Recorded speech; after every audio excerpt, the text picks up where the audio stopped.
Je demanderai au bon génie des compétences non techniques d'insuffler au recrutement un sens accru de l'empathie et de l'équité, qui va permettre aux recruteurs de vraiment comprendre et se connecter au parcours unique de chaque candidat.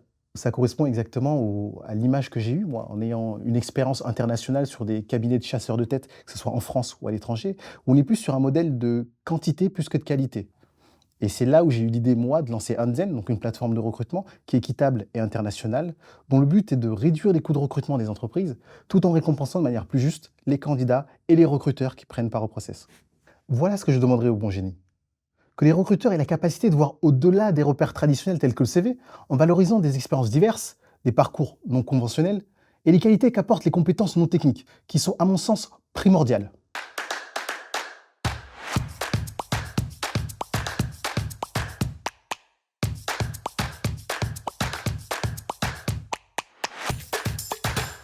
Les soft skills sont les qualités humaines, relationnelles ou comportementales acquises par une personne en raison de son éducation, ses expériences ou sa vie personnelle. Par exemple, une bonne communication, l'empathie ou le travail d'équipe améliorent la collaboration et favorisent une culture d'entreprise qui est positive.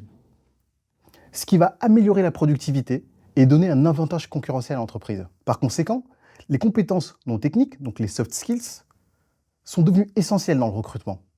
Ce qui favorise les personnes qui sont éloignées du coût de l'emploi. Une personne qui a peut-être une compétence technique en moins, mais qui par contre est bienveillante, positive ou empathique, va favoriser une bonne entente dans l'équipe ou avec un client. D'autant plus qu'on oublie une chose, c'est qu'une compétence peut être acquise. Les soft skills solides permettent aux recruteurs d'avoir une image plus globale des candidats. Il faut également mettre en avant des qualités d'adaptation et de résilience développées par les candidats, qui sont éloignés de l'emploi, car ce sont des traits de caractère précieux et cruciaux pour ces personnes qui surmontent des difficultés à l'emploi. On oublie souvent que chercher à l'emploi est un travail en soi. En résumé, des pratiques de recrutement inclusives, fondées sur des compétences non techniques, permettent non seulement de créer une équipe qui est plus diversifiée et créative, mais aussi de favoriser un environnement dans lequel chacun peut s'épanouir, quels que soient ses antécédents et ses difficultés.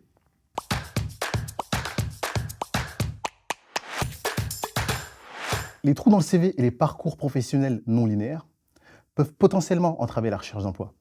Les recruteurs apprécient souvent un parcours qui est cohérent, car il montre une stabilité et un engagement. Bien sûr, ça dépend des secteurs d'activité et des antécédents de chacun.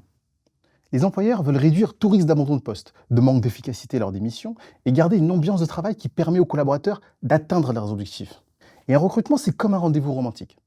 Chacun veut montrer ses meilleurs atouts. L'entreprise montrant qu'elle a la capacité d'accueillir un employé dans les meilleures conditions de travail, bienveillance dans l'équipe, avantages compétitifs, évolution professionnelle par exemple. Et en face, un candidat qui veut démontrer via ses expériences et ses soft skills qu'il est en droit de mériter les conditions de travail offertes par l'employeur.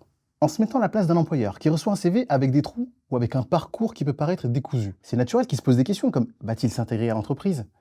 Va-t-il être performant? Ou le poste qu'on lui propose est une vraie opportunité ou une solution de court terme? Ce sont ces questions que se pose un employeur.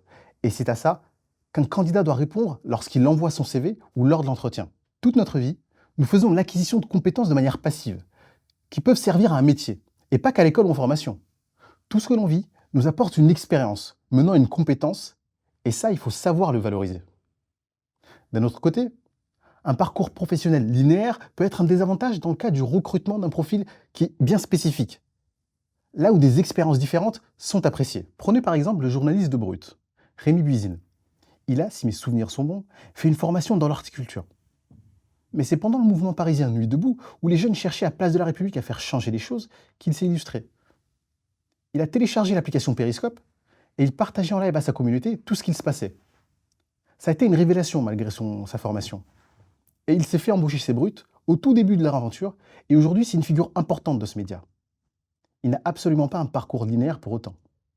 Il faut savoir que quand deux entreprises recherchent un profil avec le même nom de poste, les missions ainsi que l'envergure du poste peuvent être totalement différentes, ce qui peut favoriser ou pas un candidat au parcours linéaire. Mettre l'accent sur des compétences transférables, acquises dans différentes fonctions, peut aider à présenter un profil beaucoup plus complet, et donc atténuer les limites perçues d'une trajectoire linéaire. Et l'un des conseils que nous donnons au sein d'Hanzen à tous les candidats, c'est de poser des questions. Et ce, dès le premier entretien, qui généralement est l'entretien téléphonique. Sur quel type de profil recherche-t-il vraiment? Sur les missions? Sur la culture d'entreprise? En soi, toute question qui va permettre au candidat d'en savoir plus sur l'entreprise, et donc d'ajuster sa présentation et ses réponses en entretien. Dans l'ensemble, Une communication transparente et une présentation positive des expériences lors des candidatures et des entretiens peut améliorer l'image d'un parcours.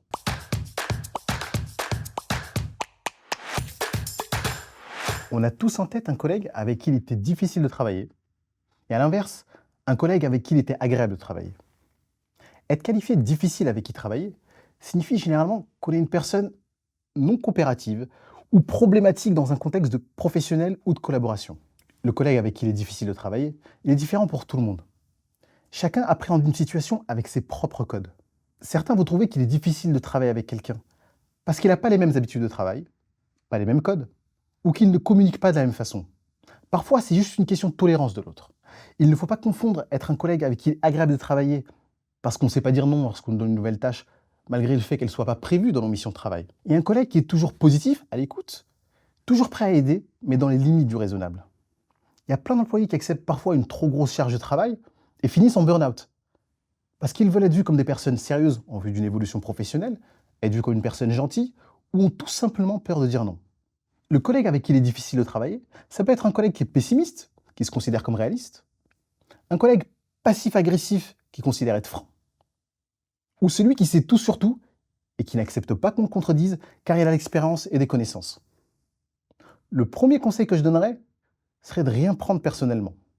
Pour les pessimistes, il faut reconnaître ses plaintes puis les reformuler.